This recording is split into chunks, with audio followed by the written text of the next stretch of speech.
The Politicrat is brought to you by the great people at Anchor.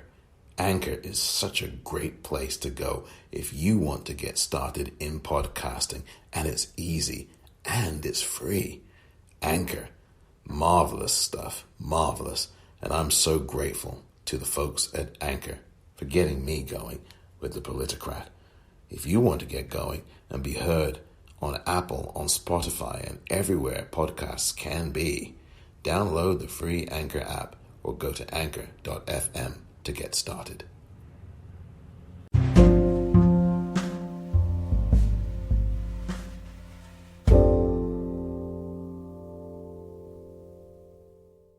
After some technical difficulties here, I can say that this is the Politicrat podcast, and it is Thursday, and it is May the 14th, 2020. And with me today is Dr. Janet Lord. She is in the University of Birmingham and is the Director of Information and Aging. And I wanted to ask her a few questions, and thank you very much for being here today, Dr. Janet Lord, Professor Lord. How are you today? Yeah, no problem. I'm fine. Lovely, lovely. Thank you so much for being here. So obviously, one of the things that we are learning about this virus is it is taking a lot of the elderly population in care homes and in all kinds of places. And one of the things I understand is that you have done a lot of extensive research about immunity in older people. Can you talk a little bit about your research and what you're finding, what you've come up with, please, Professor Lord? Yes, that's correct. So what we've been doing is looking in the older adult, first of all in the healthy older adult, just to look at how their immune system responds to vaccines and also to infections. And what we find when we look at the immune system is that there are two parts to your immune system. The first bit is called the innate part, and think of that as your frontline troops against infections. They just react the same way every time, not the smartest of the immune cells, but you've got lots of them. And basically they don't function as well. They're not very good at finding the infection in the first place. And when they find the infection, whether it's a virus or a bacteria, they're not very good at killing either. So you've got that problem.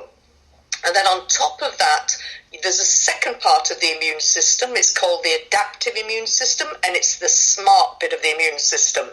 So this is the one that develops a memory. So when it's seen an infection, if it sees it again, it reacts much quicker and much more specifically. Think of it as rather like the special army squads. They get the right bullets or whatever they need to fight that particular infection. So you need the two things. And in the older adult, unfortunately, their adaptive immune system also doesn't work too well. The problem is that when you meet a new virus like the SARS-CoV-2, the coronavirus that we're all troubling with at the moment, you need new cells, new immune cells to do that. They're called T cells, and they develop in an organ called the thymus. It sits just on top of your heart, and that's why they're called T cells. Unfortunately, your thymus starts to shrink from about the age of 20. So that by the time you get to 65 or 70-year-old, you've only got about 3% of it left. So the older adult has less of these new T cells to train up and fight the virus. So those are the two main issues. So your frontline troops are not very good at killing and not very good at finding the infection, and then the smart troops, you haven't got very many of them. So that's why the older adult is more susceptible. Wow. That is really something, and that is something that I'm sure a lot of people had no awareness of. To that end, Professor Lord, what kinds of things have you been advocating? Because I know there's actually a video I saw recently that you'd put out, or at least it's been circulating the rounds, of you doing some exercises and telling people to exercise in a particular type of way. Is that right? That's correct. So what my research has done is also to look, well, are all 70-year-olds alike? Have they all aged?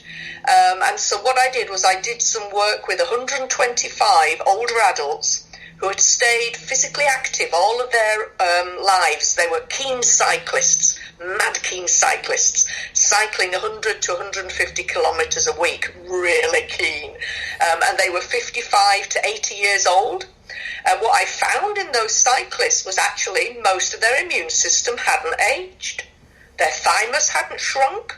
They had as many of these new T cells as a 20-year-old.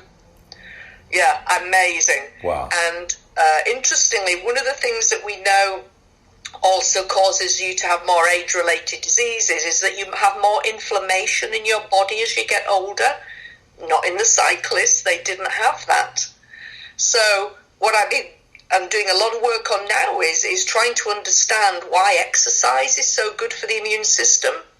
And one of the things is your skeletal muscle turns out to be a key enhancer of your immune system. So when muscle moves, it produces special hormones called myokines, which help your immune system to function better. So that's why these older adults doing lots of exercise have a better immune system. So what I've been doing is trying to get older adults to exercise and whatever they can do.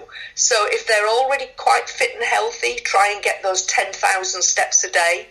But if they're a frail older adult who might be doing very little exercise and would struggle to do something, I always say just do something.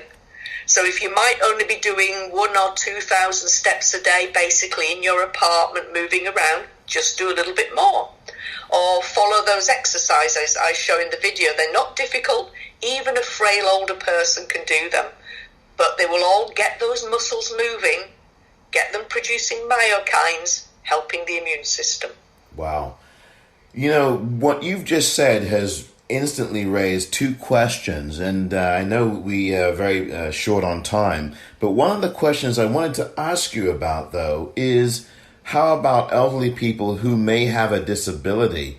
This is a very important question because there are a lot of elderly people who either may be very sedentary, and you've talked about this before, sedentary people, and also who may have an affliction or some kind of disability that makes mobility very, very challenging for them, perhaps even with the regimen that you are proposing or that you're advising people to do. So can you speak to that aspect or that concern?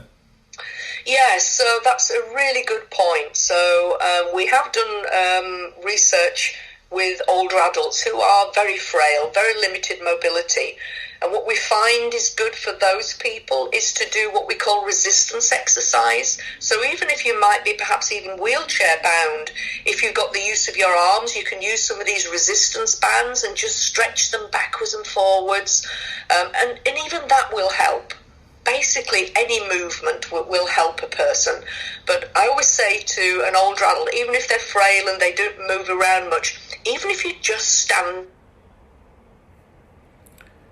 Oh, we seem to have a connection problem. Hello again. Hi. Hi. I know we have a little bit of time. I don't know what happened there. I think we had a bad connection or something. Yeah, I just froze. Yeah, I couldn't hear you either, and I'm sure you probably couldn't hear me either. You were just getting to your answer, and I know we only have maybe 5 minutes or less. You were getting to your answer about what people who perhaps may have a disability or maybe wheelchair bound could do. Could you say that again, please? I'm sorry. Yeah, no problem. So we've done work with very frail older adults who basically don't move around very much.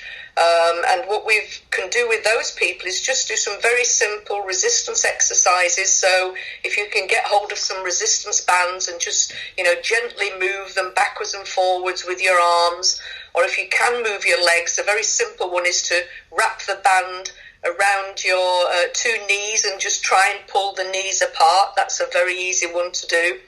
And even if the older adult can just stand up and hold on to their walking frame and just perhaps every hour stand up for, say, 10 minutes, that helps as well because it tenses the muscles and again helps them. So at work, when I'm not working at home, I actually have a standing desk, so I stand all day. So even just standing actually tenses and works your muscles. And for those interested in losing weight, you burn another 300 calories if you stand all day. Wow. How useful is that? Very useful indeed, Professor. One other quick question I have for you, and thank you so much, is about nutrition. Now, I know that you're dealing more with musculoskeletal things and really concrete immunity situations with the body, with motion, with limbs, with those things. But I wanted to ask you about nutrition because, and I don't mean to sound simplistic at all here or anything like that or glib or flippant, but I just really wanted to ask you about whether or not good nutrition could go a long way toward helping someone who is elderly. Eating some of the foods that are healthier, if they can get access to that, if someone can access that for them, whether it's a good kind of, wild fish or something, or plant-based diets. How much of that would you ask a person to do? Because to me, I think the motion is obviously very important, but something like good eating or healthier eating to the extent that someone in that age category can get it, I think would not also help them, do you think? Yes, absolutely. Nutrition is the other side of the story. So, for example, one of the things that helps your immune system is having a healthy gut bacteria, the microbiota. And we know as we get older, unfortunately, there's a tendency for us to have a less diverse bacterial community in our gut. And unfortunately, some of the unhelpful bacteria can thrive there. And that's one of the things that can cause this inflammation. And we think, it's certainly been shown in animal studies, that this also causes your immune system to age because it's continuously challenging it. So a good diet, and what I mean by a good diet is a varied diet. So it's good to have lots of fruit and vegetables, and just really get variety in there. As you said, some protein from some fish and chicken, but variety is good. The other thing that we know is that if you have a lot of carbohydrate in your diet, like refined sugars, chocolate, things like that, unfortunately, they cause inflammation. So that's not good. So try and not do too much comfort eating with the cookies and things like that. Particularly at the moment when we're in lockdown, it's very easy to do that. But put the cookie down and pick a banana up or an apple instead. Absolutely. The other thing for nutrition is there are certain things that really help your immune system and your muscle. A good example is vitamin D. So vitamin D is made in your skin by sun shining on it. And unfortunately for the winter months, we don't get enough sun, so we don't make any vitamin. We have another interruption, I'm afraid. Hello again. Professor, I barely heard. You talked about vitamin D and sun, and then everything froze. Yeah. So, okay. Sorry. So the other thing that's really important for your immune system is vitamin D, and it also helps your muscle. Vitamin D is made in the skin when sunlight shines on it. And so it's really important. And in the winter months, October to March, we don't make any vitamin D in our skin because there's not enough sunlight. So October to March, I always say, take a vitamin D supplement, just one of these regular multivitamin supplements, and it will be fine. This time of the year, you can start to go out and get a little bit of sunlight on your skin and get some vitamin D. Another thing that helps is zinc. Zinc's in lots of food. So it's in cereals and pulses. It's a little bit in red meat and fish. So again, if you've got that varied diet, you've probably got enough zinc. But we know zinc really helps your immune system to function. And that's it. Those are the key things. So vitamin D, zinc, and a nice varied diet to keep your gut bacteria healthy. Wow. Professor Lord, I wish that there was more time.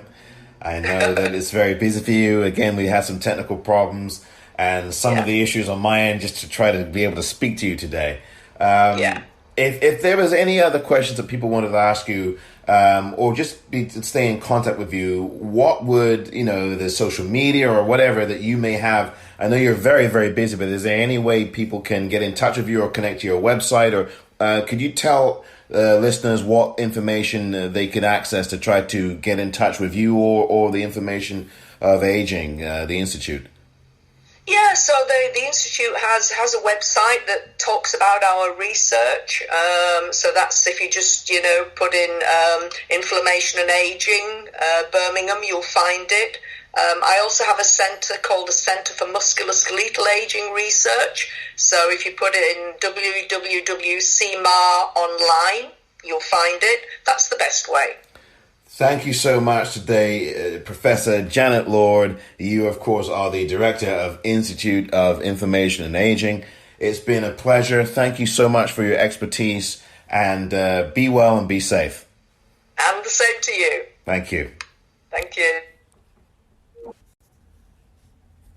That was Professor Janet Lord of she's the Director of the Institute of Information and Aging in the University of Birmingham in England. Thank you very much for listening to this edition of the Politicrat. I'm Omar Moore.